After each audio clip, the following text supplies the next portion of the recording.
Regal Movie Masters. Unlimited.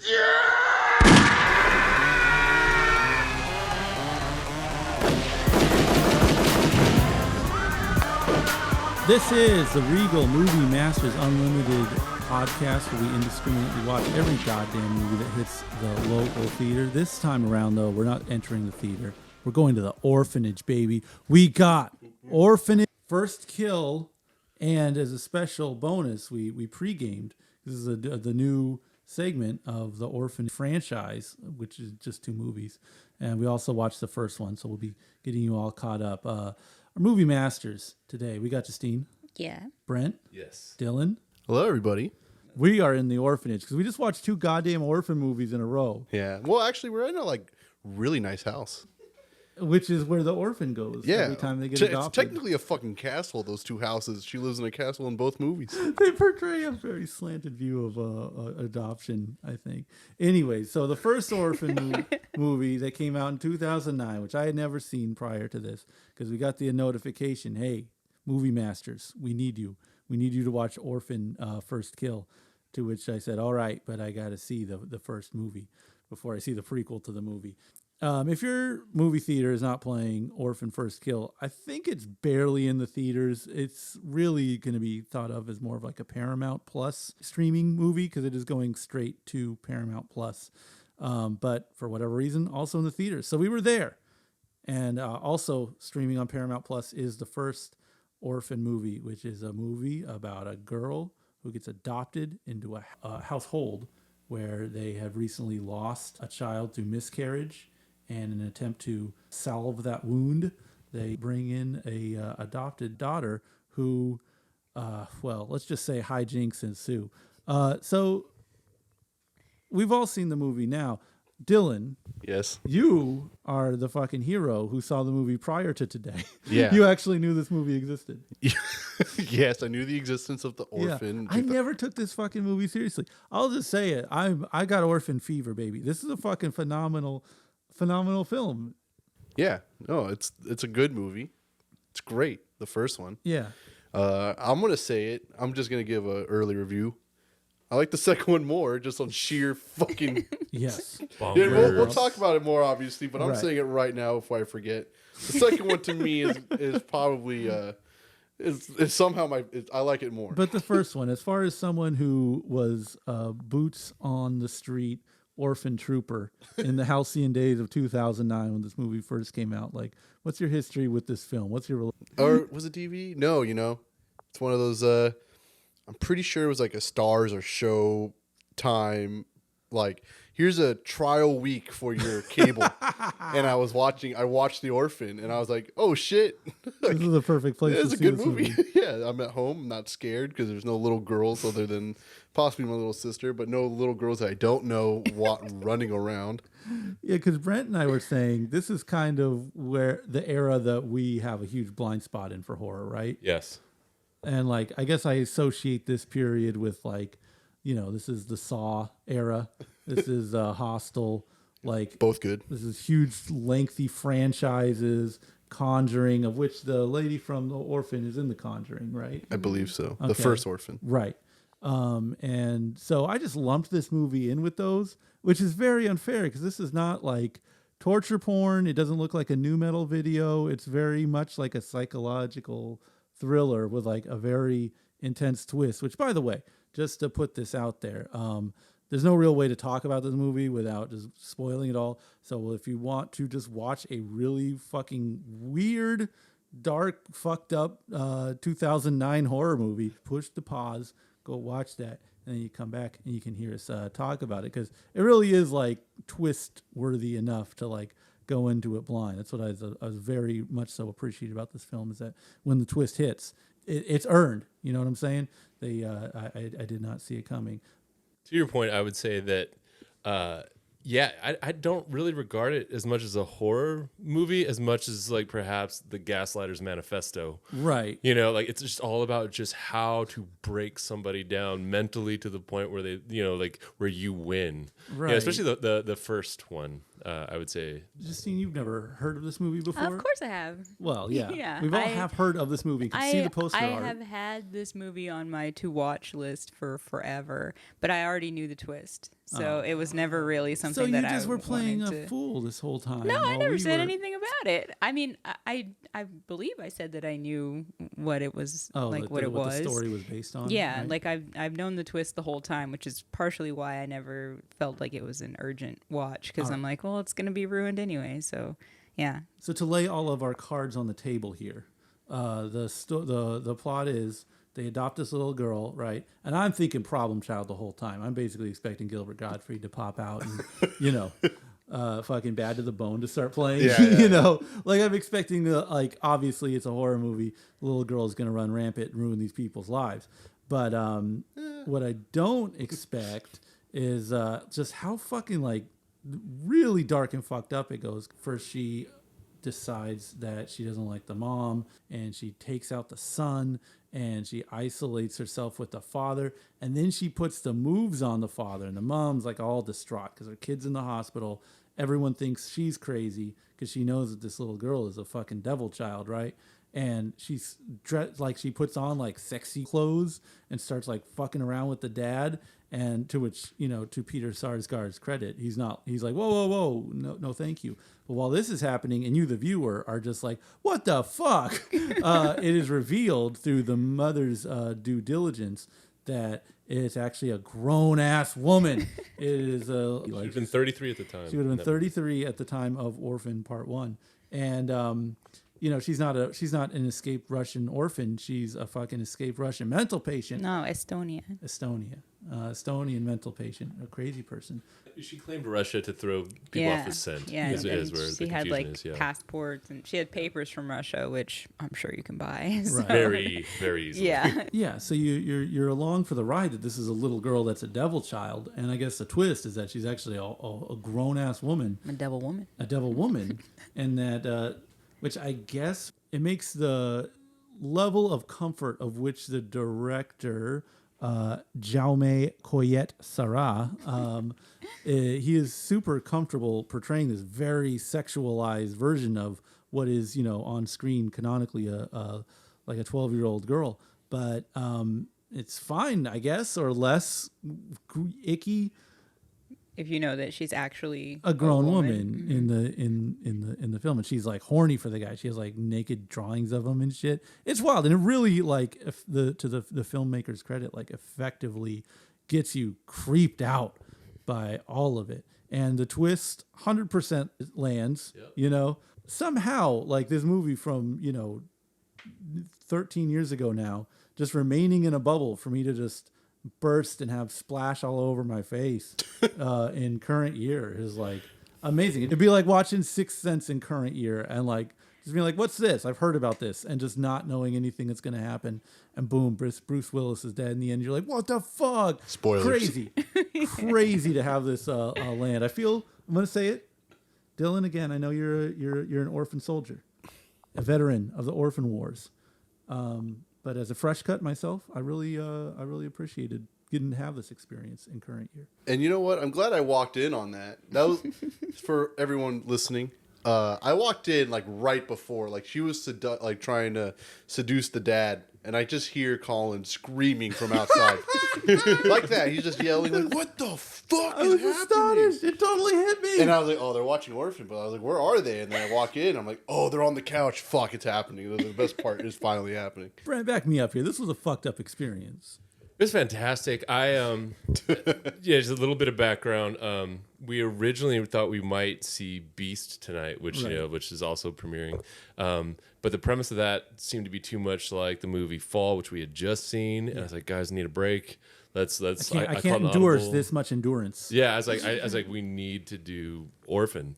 And Colin said, all right, well, we got to watch the first one then. Yeah. So, rolled over and started watching that. I thought, hey, I always have hope when I go into a movie that's going to be great. But This, I thought I knew the parameters, and I just absolutely didn't. I was very prejudiced toward it because of the era in which it was made. Right. And man, I was completely surprised and just absolutely just thrilled that they were going as far as they did. I always love that. Like Crimes of the Future, when we saw that. They went far. I love that. And to know that that was done, 13 years ago, and it was off my radar completely, and, to have the hubris to think that if it's good, I'll hear about it. Right. Yeah. Well, I just wasn't talking to the right people.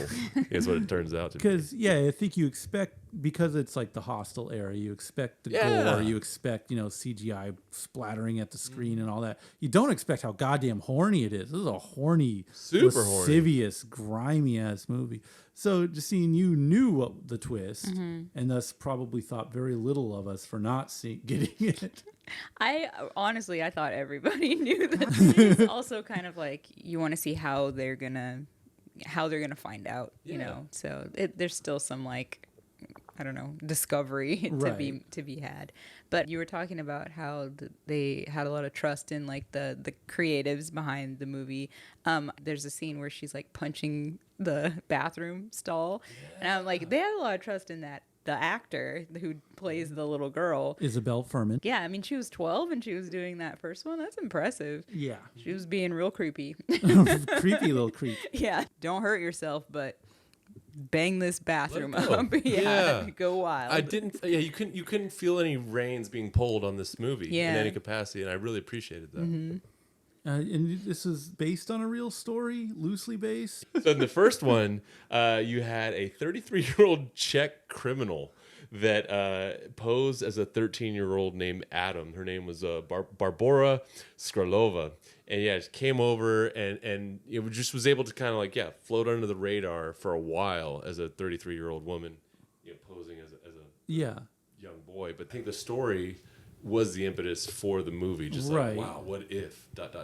However, afterward, you could say that this is potentially a copycat thing. In Indiana, they found somebody that suffered from extreme dwarfism posing as a 6-year-old that had seen the movie and started launched a whole plot to go live, just wanted to live rent free with a family, but began to violently threaten the family. And that's how they kind of started to figure out, hey, maybe this isn't a 6-year-old from the Ukraine. Amazing vocabulary on the 6-year-old. Stunning vocabulary. Yeah. It's a kind of a horrifying premise. It's sort of it's something that's weirdly relatable, and that's where the horror comes from. The idea of inviting in a stranger into your home, and it's just they have the worst intentions for you.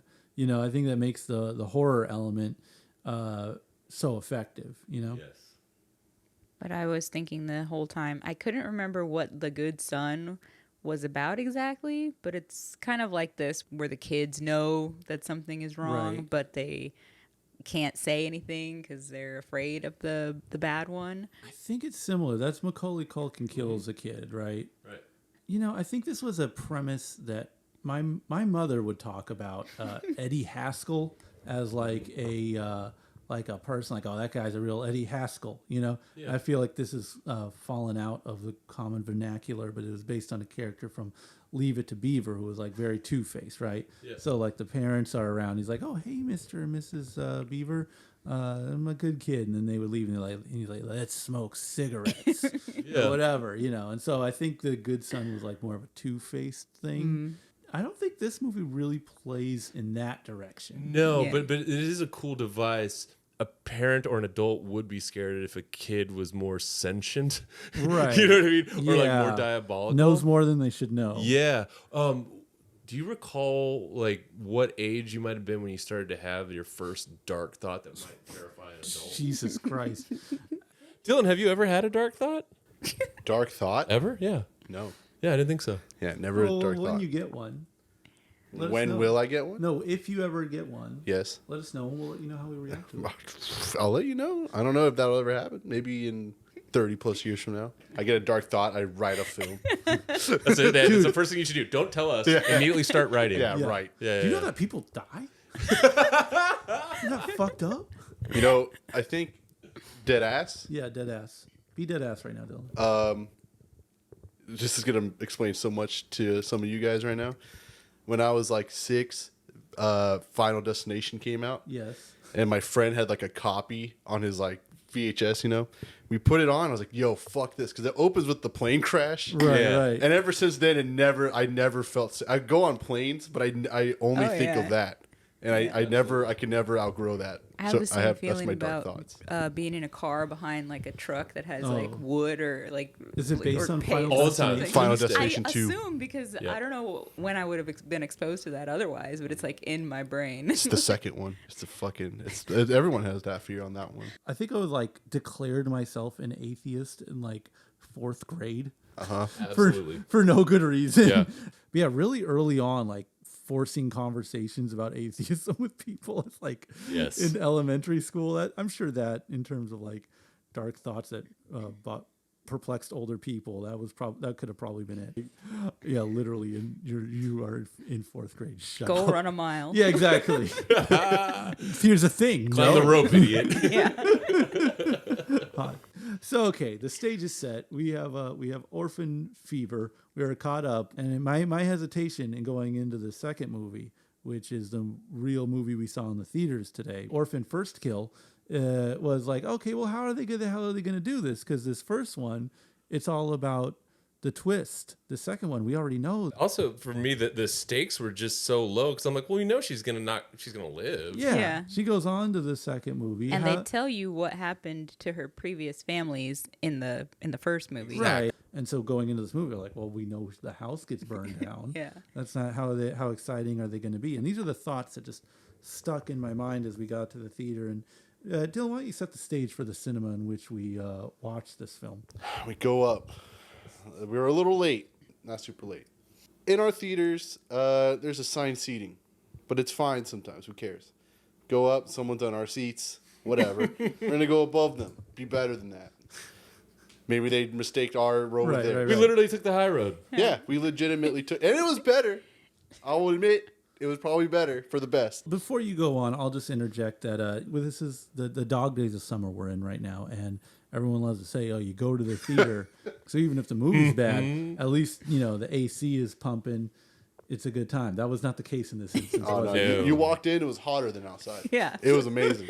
And it smelled bad in the hallway. Yes. Yeah. Anyway, we're sweating. We're going up. Right. What do we see on our row? And Babies, children, a mom and her friend with 3 children, one of them being like a newborn. This is a 9:45 p.m. showing on a Thursday night. Of a rated R film about an orphan that is fucks trying men. who's trying to seduce dads. A dad fucking orphan. Very hard R for sure. Yeah, and like let's not kid. The kid is killing people too. So if anything, it's also a bad influence if the kids are actually watching it. Like, yeah, children, you can bang this dude's head on the wall and he will die. You win. The kids, at some point they're watching the movie and they're like, I'm gonna go to my tablet. And one of them just jacks up the volume and watches a full movie next to me while the actual movie's on. But you know what? Like, it's funny because the people in front of us, they kept looking back. Meanwhile, I'm just kind of like laughing on the inside because much like that movie Escape Room that we went to go see, Right. like it adds to the environment when you Yeah. have like a little bit of chaos, you have a little bit of grime. You know what I mean? Like this is not like high art. A sequel to a movie that was directed by the guy who did Jungle Cruise and House of Wax. Exactly. So yeah, I've got a little Manchi Chi next to me, just like pounding on an iPad and throwing it on the ground left and right. And you know what? It was beautiful. I would not change a single thing about that No, it was- experience. it I was- like that the people that I wanted to get mad got mad, and I like that a woman started breastfeeding in the middle of the fucking movie. 9:45 showing. Dude, I was trying so hard not to laugh, like face in my hat, just laughing, just like, oh my god, please don't let them know. The first 10 minutes, I think it's when the she's doing her literal first kill of the film. One of the kids was jumping and stomping Yes. for 5 seconds. Yes. And I was like, oh my god, this is gonna be amazing. Yeah. I was like, and you know what's funny? I think this is heightened up just because we've been watching films with literally nobody in the theater. Yeah, this was the most packed theater we Yeah, and so we're finally Yeah. in a theater with people in it, and there's a legit get like a surrounding of a theater. My question also going in was like, is who the fuck cares about this movie? And the answer was everyone who was in the theater with us watching it. And yeah, it's a movie that was basically like, this is streaming fodder, right? Like this is just grist for the mill of Paramount Plus, so they can say they have a new movie and something vaguely familiar, I guess. Probably. But they really stuck to the lore. And like having watched the first movie about 20 minutes before watching the new installment, it was like, yeah, they fucking stuck to the lore to the T. You could fact check all this shit, like the timeline, the years, the ages, like it all sticks. So it is very much so for fans of the first movie. Would probably stand on its own, though. They could have done a cop out and just been like, basically put the template of the first movie into this one, right? Where it's like family adopts a girl turns out to be a grown up, burns the house down, right? And it's attached to the first one and it's fine. But no, they use the same actress, Isabel Furman, now 25 years old. Or in the first one, she's 12 years old.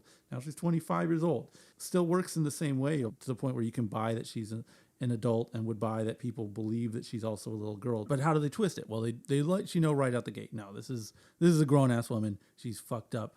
She's weaseling her way into America to get adopted by a family that had just lost one of their kids. So it was a mother, a father, and a son. And the daughter had been missing. So this girl's like, hey, that girl that's been missing for 4 years, it's me, I'm back. And they're like, yes, we love you, we take you in. And, of course, the cynical mind, you're like, would they believe that's her? It's like, she doesn't really know all the facts.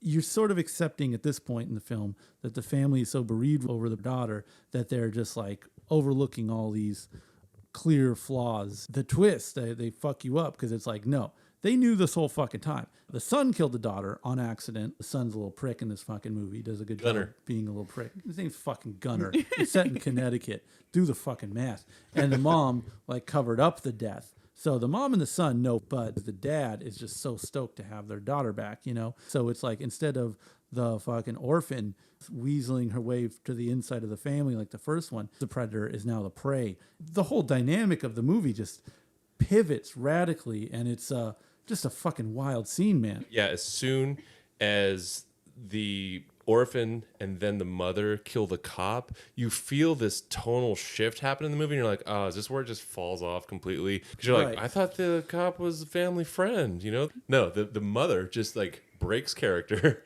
and you go, okay, this is going somewhere cool, and it gets really exciting, and then it keeps that intensity throughout. And the detective, another Star Trek guy. Yeah. He's in Star Trek Discovery. I don't really know Julia Stiles from anything, but I know what kind of actress she is. And so I was like, oh, this is kind of boring and kind of weird to see her in this an older mother character. And then she gets to be a totally different character afterwards. And I was like, oh yeah, she's doing great. It's a great job. It's awful. It's a brilliant pathos because that is like a really fucked mentality, and they do such a good job of portraying these fucking this Connecticut family is just such trash people that you're rooting for the fucking killer, the psycho orphan girl, coming in knowing everything.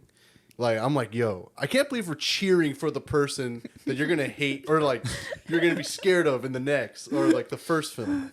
Why are we cheering for her? We know what's gonna happen. She's gonna push kids off slides and all this shit. In the timeline of this film, about 6 months after the events of this take place, let's just say, a grown adult woman is threatening a deaf child and really terrorizing this household of the first orphan movie. But you're just really rooting for her. I wouldn't say she becomes a protagonist. This is an everyone is terrible movie, right? Yeah. I wasn't rooting for her. I just loved, they're evenly matched. Yeah. And so, there's why don't you drink this smoothie? No, I'm not hungry. Yeah, they're poisoning each other in the middle of it or trying to poison each other. Yeah. Now the mom has to keep her secret, their original secret of how, she covered up the death of her daughter. And the orphan has to keep her secret of being an adult woman pretending to be a fucking It became murder chess. Yeah. I also how snappy everybody got once they could drop their mask. Yeah. Just mutant grifter. That was so good. They called it Julia Stiles of what's her dancing movie? Save the Last Dance. Yeah. she is the mom in this movie. She calls her a psycho dwarf. It is so fucked. It's really funny too. Yeah, every time the mom just calls out the orphan for what she is, it is fucking ruthless, man, and it connects in such a big way. A generic horror movie for the masses, I think, is how this movie masquerades itself. But it's like it has that real dark griminess to it. Yeah, like a criticism we've had of movies we haven't liked is like we've said, well, look, none of the characters made us care. We never related with any of the characters, and that was a flaw of it. This one, yeah, you're right. Everybody's despicable, Yeah. but they suck you in. You have to watch it. Like they're so compelling. The family wants to uphold their image. The orphan wants to just fucking be a little psycho grifter, and everyone has an angle they're working, and you understand why they would want that to work that angle.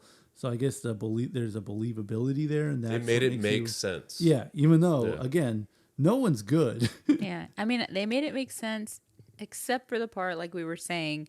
What does she want? You have everything here. The house is beautiful. Okay. You get to, yeah, you let's know. get into that. Okay, because yeah, like watching the first one and the second one, we just kept commenting, what is the actual end game? Yeah. You were like, was both houses that she was living in were palatial.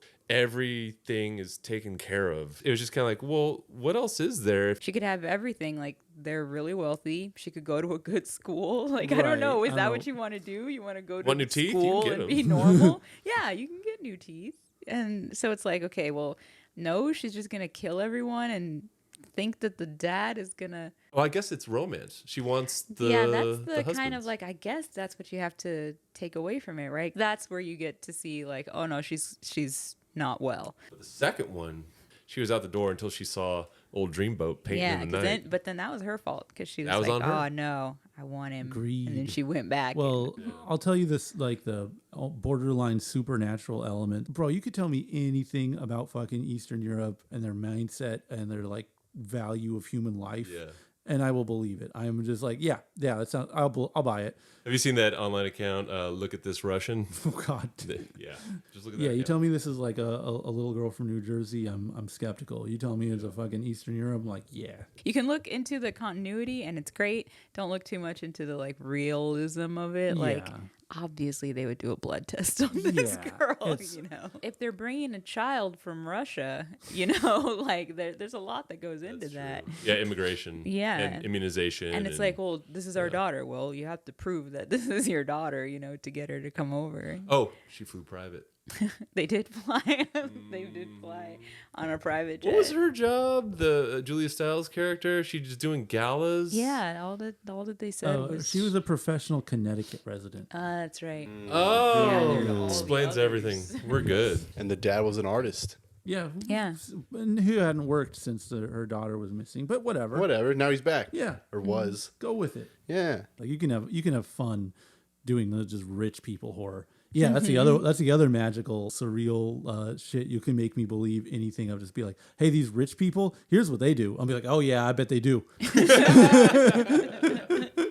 I did like how they linked the graphics, like the Yes. 2009 era graphics, back to this particular character, and so like there was continuity that you didn't even need to have. Yeah. But they're like, hey, you know what? We care. We love this franchise. We're gonna fucking link it all up. It's a love letter to a movie that I swear to God no one remembers or is like holding them to. You know what I mean? Yeah. Like I have not met the orphan community that's just like, yo, if they fuck this up, if they don't bring in the fucking the fluorescent lights Yeah. that remind me of the bad guys in Batman and Robin, Coolio's motorcycle Oh, gang. yeah, If they don't bring that shit in, I'm fucking out. So wrapping it up, we're closing up shop at the orphanage here. Orphan 1. Are we adopting it or are we letting it sit in the orphanage in lieu of a mouse? Are we adopting Stuart Little or are we adopting the orphan? Me personally, I'm going to adopt that orphan. Whatever happens, happens. Don't worry about her You're age. saying Orphan 1, does that mean Orphan 2009 or Orphan the first Orphan one? 2009, directed by Jaume Coyet Serra of Jungle Cruise and House of Wax fame. Are we adopting or are we taking Stuart Little instead? I'll say adopt a 33-year-old. Yeah, why not? right? Brent? Absolutely. I would I can't believe I'm saying this. It's essential. This is the best new franchise. I know. I didn't know this gem was just sitting here. Dylan, are we adopting or are we Orphan one. Orphan 2009, directed by Jaume Collet Serra of House of Wax and Jungle Cruise fame. If I have to put Esther next to Stuart Little. Yeah, the mouse. It's both. Oh, you're taking both? Yeah, I'll take the Orphan and give me Stuart Little. Fuck it, dude. Either Stuart way, Little's badass. And yes, Esther's cool. Okay. I'll let her fuck my husband. Why not? She's 33. Just be upfront, like in this one, in the second Just one. be for real about it. Yeah, whatever. Okay. And as far as Orphan First Kill, the second Orphan movie, directed by William Brent Bell of Separation, The Boy, and Devil Inside fame. No one's seen any of these movies, right? The Devil Inside. Yeah. Devil Inside? I know the NXS song, but that's about it. It's based off that song. So, in conclusion, for Orphan First Kill, the second Orphan movie, directed by William Brent Bell of Separation, The Boy, and Devil Inside fame, co-starring Julia Stiles of Save the Last Dance fame, are we allowing its immigration papers into our country? Or are we making it stay in Estonia? I am welcoming Orphan First Kill, the second Orphan movie directed by William Brent Bell, right into the country. That you get you're in. Yeah. Congrats. Full citizenship. I say let it come along as long as it brings a cute little rat. Oh yeah, there was shout out to the cute little rat in this movie. Great rat. Yeah, bad. It was bad not representation. Yeah, inaccurate listen, representation. if you guys see a little rat living in your grate, it's not going to fuck with you. It's going to hide. It's probably going to die in the wall. It'll be a stink. You're not going to know why. It's because that rat is so opposed to being around people that it will hide forever. It's not going to come out and eat your mac and cheese. Brent, emigrate or stay in Estonia? Please, sir, may I have another installment of The Orphan? Dylan, gruel or cool? Oh, dude, this is fucking cool, bro. I would like to see what they would do. I don't think they could do anything. Yeah, that is if she goes straight to that other family, she lives. She swims out of the lake. I guess you could see like what she's like as a child. Go back further. That's what I'm saying. Like, make it a reverse franchise. Like, just keep going back younger and younger while the actress gets older and older. Yes. Oh, that looked bad, by the way. I know. Sorry. It looked really bad. Brent, hit us with some news. All right. Well, the Will Smith slap lives on. Zöe Kravitz recently spoke with the Wall Street Journal about her deep regrets and expressing a public take on it. If you don't recall, which I don't, I just saw the news story, her original Instagram post was a photo of her at the Oscars with the caption, "Here's a picture of my dress at the show where we are apparently assaulting people on stage now." This drew backlash online, with people quickly accusing her of being a child predator for once walking the red carpet as a 26-year-old with a 16-year-old Jaden Smith, where she jokingly proclaimed him her date for the evening and the love of her life. This is timely, giving The Orphan.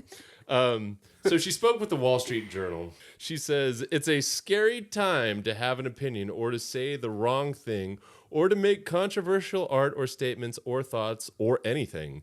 It's mostly scary because art is about conversation. That should, in my opinion, always be the point. The internet is the opposite of conversation. The internet is people putting things out and not taking anything in. I was reminded that I'm an artist. Being an artist is not about everybody loving you or everyone thinking you're hot.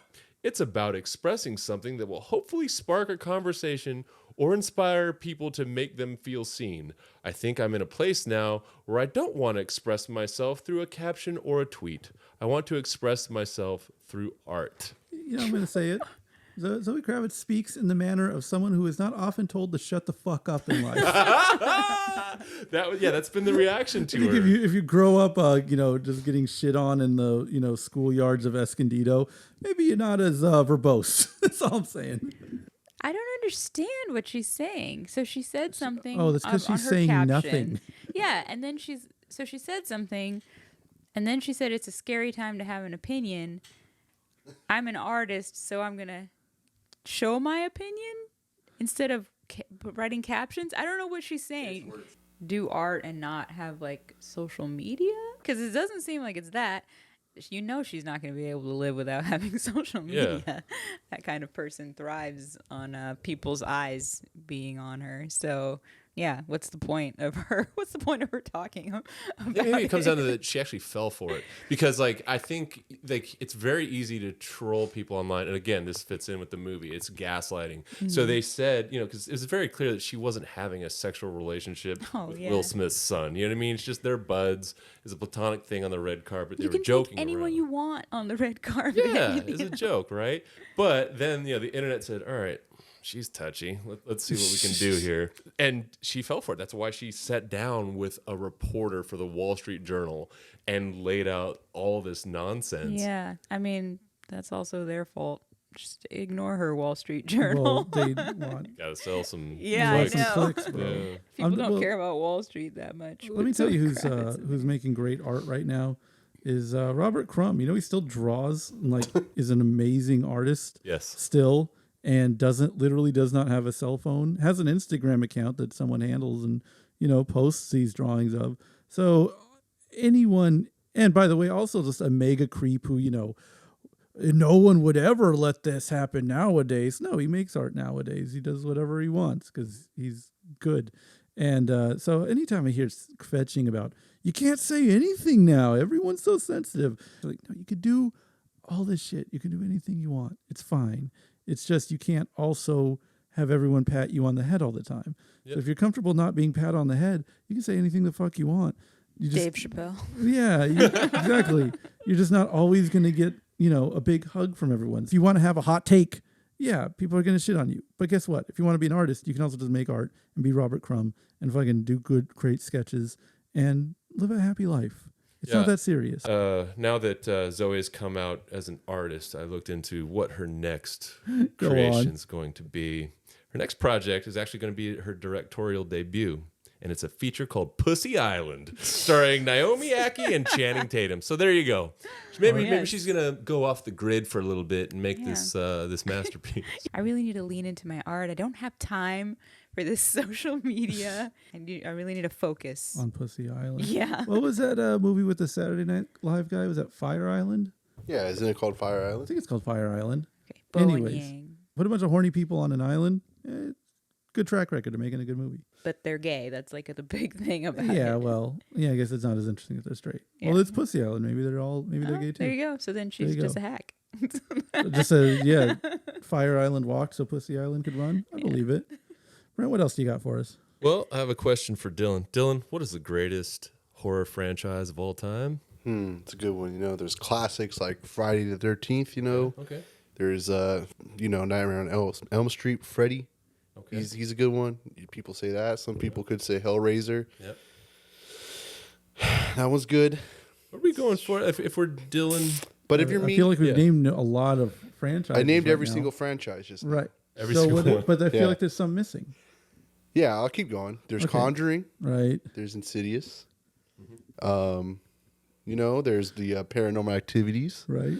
That one's good. I Hey, mean, Dylan, Blair Witch why don't we cut the Project, shit and plural. you tell me what the greatest horror franchise is in your opinion? all right, let's see. Well, there's also Hostel. Okay. There's King Kongs. There's Godzilla if you want to count. What them. house are we in right now? Because I'm not hearing the word. Hold on. I'm Okay, getting there. we're I'm getting there? Okay. I'm just naming. Put some sizzle on this steak. There's the Puppet Master. There's the Bong, Evil Bong. Yeah. Crowd Ginger favorite. Dead Man. Yes, of course. Gary Busey. Sleepaway Camps. That's not a franchise though. Those are franchises. Ginger Dead Man has more than one Yeah, installment? there's like Ginger Dead Man versus the Evil Bong. Oh, that's true.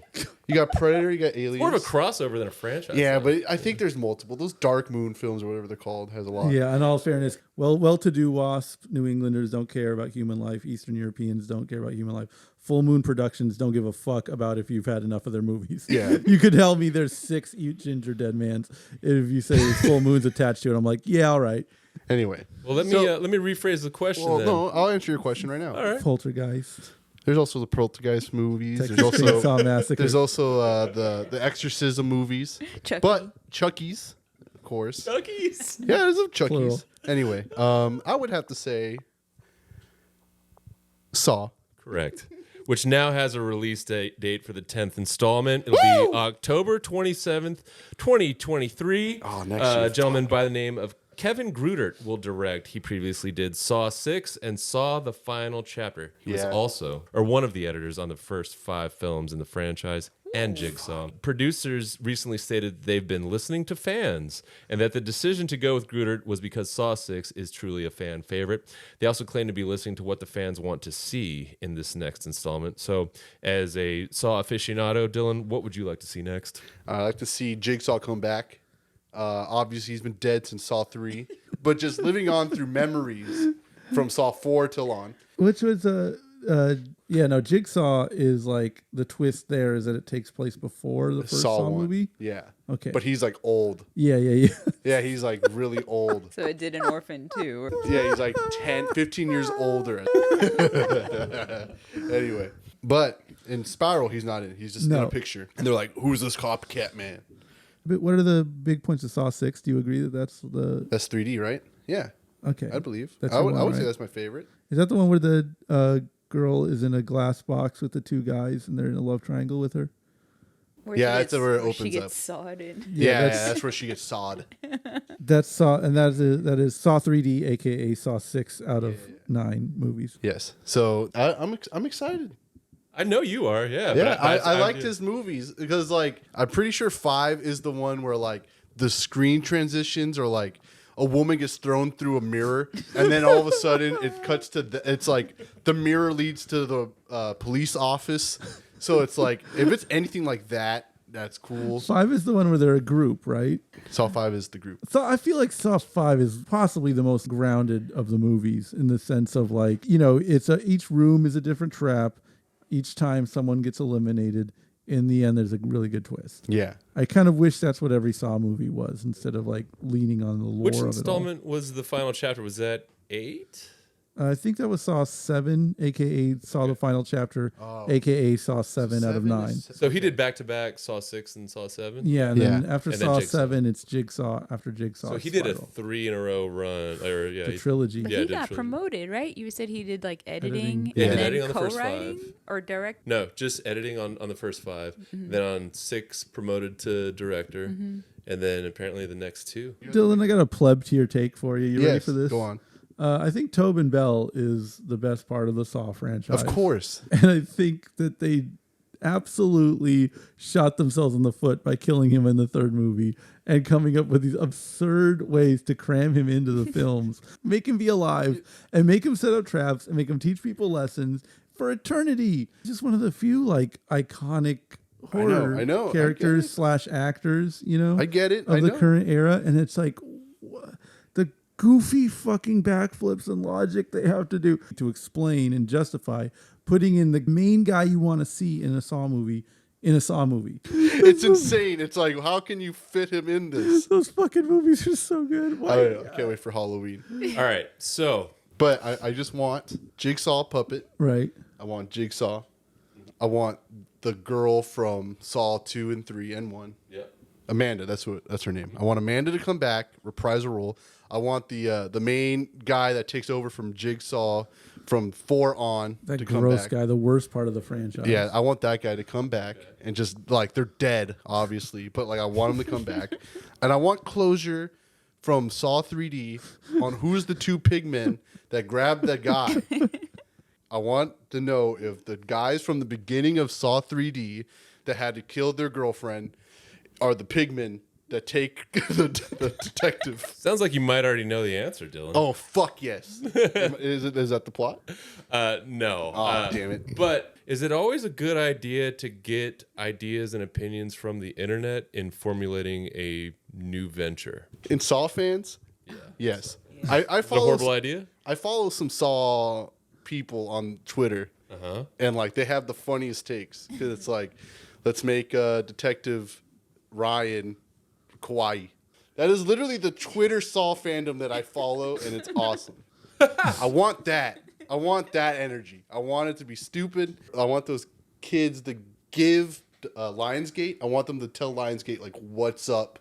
I'll turn this one back at you, Brent.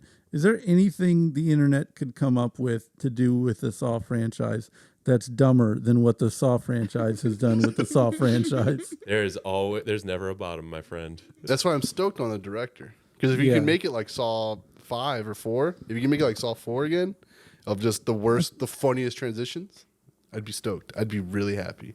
Crazy elaborate. Would you tests. be down for it to be in space? Saw in space? Yeah. Ooh, Jason X style? That's a perfect setup. You do fucking the SpaceX shit with the fucking, where all the yuppies go up in space, right? Yes. And then it gets hijacked.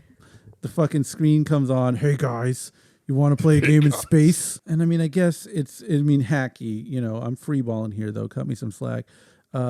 Tobin Bell is alive as an AI, and he's a hologram. Yes, sir. And so that way you can have the actual actor Tobin Bell. He's really fucking compelling in these films. So you get to have him have an excuse of him being an actor, be alive. You don't have to retrofit it with any bullshit. He's just a fucking hologram in space. Yeah, running off of an algorithm to come up with the best fucking traps to teach these billionaires their lessons. And they come up with. Dude, I would love the space one because it's Elon Musk, right?